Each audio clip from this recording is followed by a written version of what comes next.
और मैया ने बिगाड़ दिया। बुआ बोल नहीं, हमने बिगाड़ दिया नाम।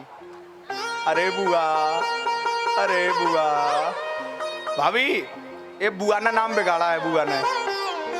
अब कुछ मत कहना, आप कुछ मत कहना। सॉरी सॉरी बोल दो बुआ, सॉरी बोल दो। एक बार बोलो राधे राधे। अरे जोर से बोलो ना। आनंद की कथा है, आनंद की। सुखदेव बाबा कहते सुनो परीक्षित, अब हुआ क्या कि एक का नाम रख गया कनुआ, एक का नाम रख गया बलुआ। गर्गाचार्य जी गए, गर्गाचार्य जी ने बताया कि तुम्हारा लाला ठीक है, हमने उनका नाम कृष्ण और बलराम रख दिया। देव की वसुदेव ने कहा ठीक है। एक एक दिन गिनने लगे। अब सुखदेव बाबा कहते परीक्षित सुनो, यहां पर ऐसा हो रहा है कि भगवान 5 साल के हो गए सीधे सीधे। अब ज्यादा नहीं पढ़ेंगे, बड़ा कर देंगे, जल्दी बड़ा कर देंगे, क्योंकि समय नहीं है, अभी फिर पानी आएगा देखना। हाँ, तो भगवान 5 साल के हो गए सीधे सीधे। और जब भगवान 5 साल के हो गए तो भगवान ने क्या किया, मैया ने सुंदर सजाया और सुंदर सजा करके बढ़िया पीतांबर बांधा, मोर का पंख बांधा, बांसुरी हाथ में दे दी। सो कन्हैया बांसुरी बजा करके कह रहे हैं मैया देख मैं कैसे लग रहा हूँ।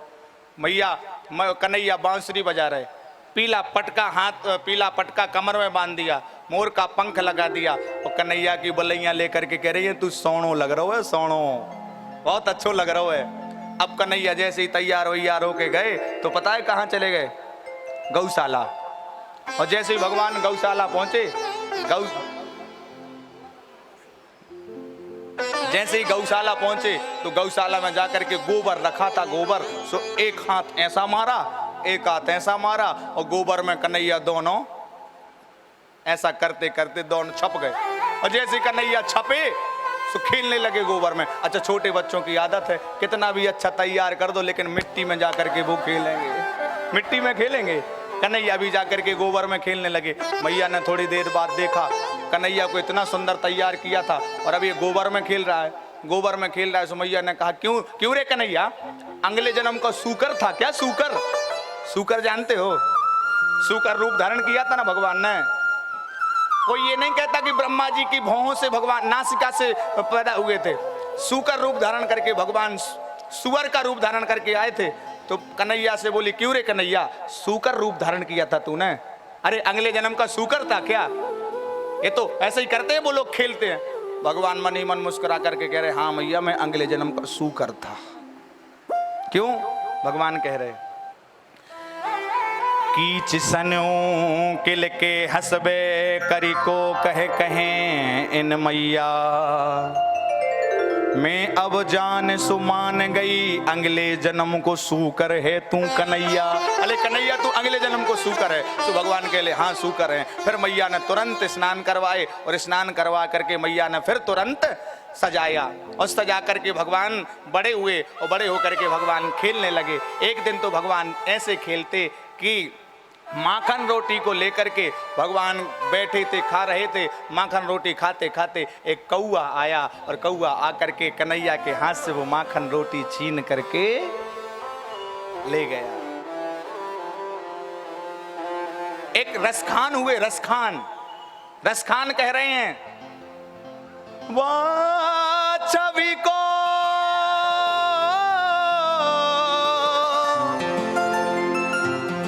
रस खान भीतर सत, छवि को रस खान बिलोकत,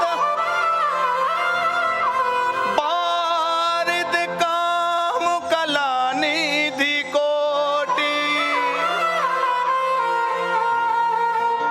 काग के भाग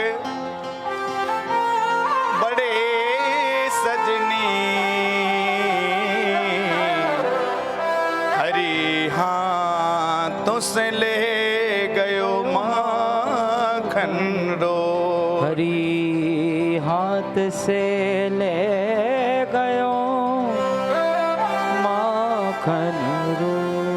काग के भाग को देखो कि भगवान के हाथ से माखन रोटी लेकर के जा रहा है। हाँ, काग के भाग को देखो। रसखान कह रहे हैं कि देखो कन्हैया के हाथ से माखन रोटी लेकर के गए तो कन्हैया मचल गए। कन्हैया मचल गए, मैया ओ मैया, मेरे हाथ से वो कौआ माखन रोटी ले गया। मैया बोली चिंता काहे को कर रहे हो, अभी ताजो ताजो माखन निकाल के फिर दे दूंगी, काहे को चिंता कर रहे हो। बोले नहीं मैया, हमें वही माखन चाहिए। अब मैया कन्हैया रोने लगे और रो करके कहते मैया मैया हमें तो वही माखन चाहिए, वही माखन चाहिए। मैया माखन निकालने के लिए गई, लेकिन कन्हैया चुप ना हो गए। तो एक डॉल रखी थी, डॉल गुड़िया, कन्हैया के पास में जाकर के वो डॉल दे दी और डॉल दे करके कहा चल इससे खेल, ये तेरी बहू है, बहू ये बहू है तेरी, इससे खेल। कन्हैया थोड़ी देर तो खेलते रहे, जैसे छोटे बच्चे होते ना डॉल से खेलते, फिर एक हाथ ऐसा फेंकते, एक हाथ ऐसा फेंकते, एक ऐसा फेंकते और फिर रोने लगते। मैया वो को पागल वागल समझिएगा, ये नेक्स्ट डॉल दे करके कह रही है कि ऐसे खेल, हमें तो माखन चाहिए, माखन फेंक दिया और फेंक करके मैया के पास पहुंच गए। मैया मैया